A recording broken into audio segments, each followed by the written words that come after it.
మంత్రి దామోదర్ రాజు చెప్తున్నారు, లైవ్ లో చూద్దాం.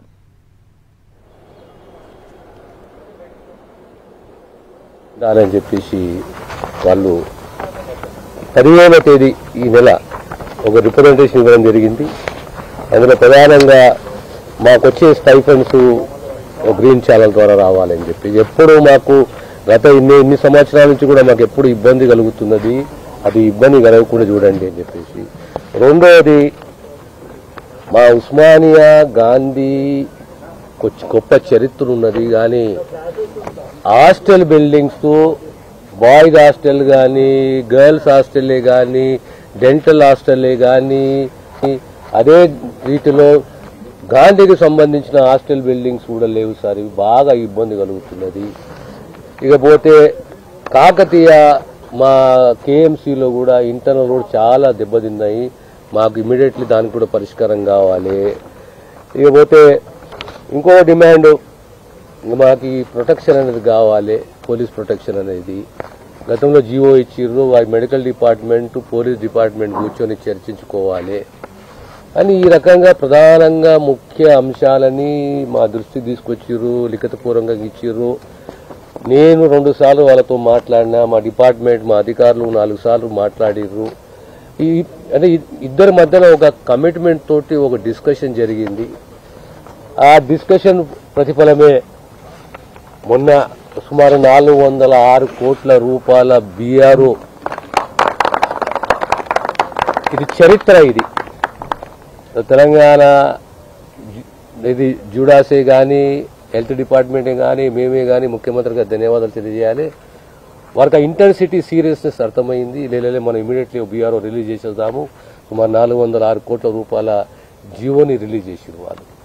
ఆ తర్వాత మొన్న లాస్ట్ వీకే మా సెక్రటరీ గారు డిఎంఈ ఆ సంబంధిత ఆ కళాశాల ప్రిన్సిపల్ అందరూ ఉస్మానికే కానీ గాంధీకే కానీ పర్సనల్గా విజిట్ చేసి, అరే వాస్తవం ఇక్కడ ప్లేస్ ఉన్నది, హాస్టల్ బిల్డింగ్స్ లేవు, ఇది అవసరము అని చెప్పేసి ఇమ్మీడియట్లీ ప్రభుత్వానికి రిపోర్ట్ సమర్పించి తద్వారా మన ప్రపోజల్స్ గవర్నమెంట్కి వస్తే సుమారు ఉస్మానియా మెడికల్ కాలేజీకు సంబంధించి లేడీస్ హాస్టల్ 80 కోట్ల రూపాయలు, మెన్స్ హాస్టల్ 35 కోట్ల రూపాయలు, repairs and renovation to boys hostel అని చెప్పి 50 లక్షలు, laying of CC roads in Krishnaveni ladies hostel 40 లక్షలు, అంటే boys repairs renovation boys hostel 50 లక్షలు, ఇవన్నీతో సహా సుమారు 121 crores. 121 crores. గతంలో ఏ ప్రభుత్వము ఏ ముఖ్యమంత్రి ఎవరు చేయని రీతిలో ఈరోజు 121 crores for Osmania medical college facilities, hostel, girls boys renovation అన్నిటికి సంబంధించి, అదేవిధంగా గాంధీ మెడికల్ కాలేజ్కు సంబంధించి సుమారు 70 కోట్ల రూపాయలు, 79 కోట్ల రూపాయలు, అంటే సుమారు రమారమి 80 కోట్ల రూపాయలు మంజూరు చేయడం జరిగింది.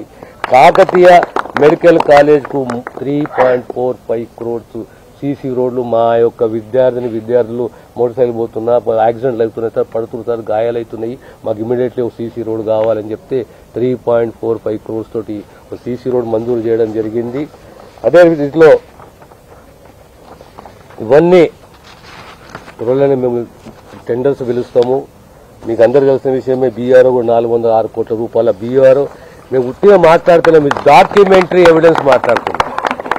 This all documentary evidence. అంటే ఈ ప్రభుత్వానికి రేవంత్ రెడ్డి గారు మా ముఖ్యమంత్రి గారి నాయకత్వంలో ప్రభుత్వానికి ఒక కమిట్మెంట్ ఉంది. హెల్తే కానీ ఎడ్యుకేషన్ కానీ వెల్ఫేర్ యాక్టివిటీ కానీ ఏ కమిట్మెంట్ అయితే ప్రభుత్వం చేసిందో ఆ కమిట్మెంట్కు మేము కట్టుబడి ఉన్నాము. ఈరోజు చరిత్ర ఇలాంటి డాక్యుమెంటరీ ఎవిడెన్స్ గతంలో ఎప్పుడూ కాలేదు, జరగలేదు, జరగబోదు.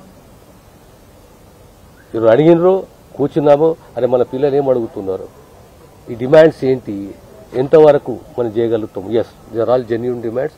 మనం కూడా అటెంప్ట్ చేయాలి, ప్రయత్నం చేయాలి అని చెప్పేసి మేము చేయడం జరిగింది. ఇకపోతే మెడికల్ ఇది ఉస్మానియా హాస్పిటల్కు సంబంధించి the entire issue is subjudice. అయినా మొన్న ఏం చెప్పాను నేను, ఉస్మానియా హాస్పిటల్ పోయినప్పుడు we're committed to a new building. అక్కడ ఉన్న ఆ ఏరియా ప్రజలకు ఇబ్బంది కాకూడదు, ఆ క్యాచ్మెంట్ ఏరియాకు ఇబ్బంది కలగకూడదు. అది దృష్టిలో పెట్టుకొని సరైన సమయంలో ప్రభుత్వం ఒక నిర్ణయం తీసుకుంటుంది. So ultimately healthy Telangana the department అనేది ఖచ్చితంగా హెల్త్ డిపార్ట్మెంట్ అనేది పటిష్టపరచాలి, ఇన్నోవేషన్ తీసుకురావాలి. రేపు పొద్దున పేదవాడు జంట నగరాలకు రాకుండా ఆ ప్రాంతంలో, ఆ జిల్లాలో, ఆ ఏరియా హాస్పిటల్, ఆ డిస్టిక్ హాస్పిటల్, ఆ టెరిటరీ హాస్పిటల్లో వారికి వైద్యం లభించే విధంగా ఒక ప్రభుత్వం ఆలోచన చేస్తుంది. ఇంకా కొన్ని పాలసీలలో కూడా మార్పులు తీసుకురాబోతున్నది కనుక ఈరోజు మా జూడా నాయకులు మా డిపార్ట్మెంట్తో చర్చించి వారు కూడా సంతృప్తికరంగా ఇవాళ మాకు ధన్యవాదాలు తెలియజేశారు. వారందరూ కూడా మేము మనస్ఫూర్తిగా ధన్యవాదాలు తెలియజేస్తున్నాము, ఆశీర్వదిస్తున్నాము. ఇది మనకందరికి సంబంధించిన శాఖ, వృత్తి, ప్రొఫెషన్. ఇందులో రాజకీయాలు అవసరం లేదు, రాజకీయాలు వద్దు. కామన్ మ్యాన్కి సంబంధించింది విద్యా, వైద్యం. ప్రతి పేదవానికి సంబంధించిన, కుటుంబానికి సంబంధించిన విద్యా, వైద్యం. ప్రమాణాలతో కూడిన విద్యనే కానీ, మేలైన వైద్యమే కానీ అందించే బాధ్యత ప్రభుత్వానిది.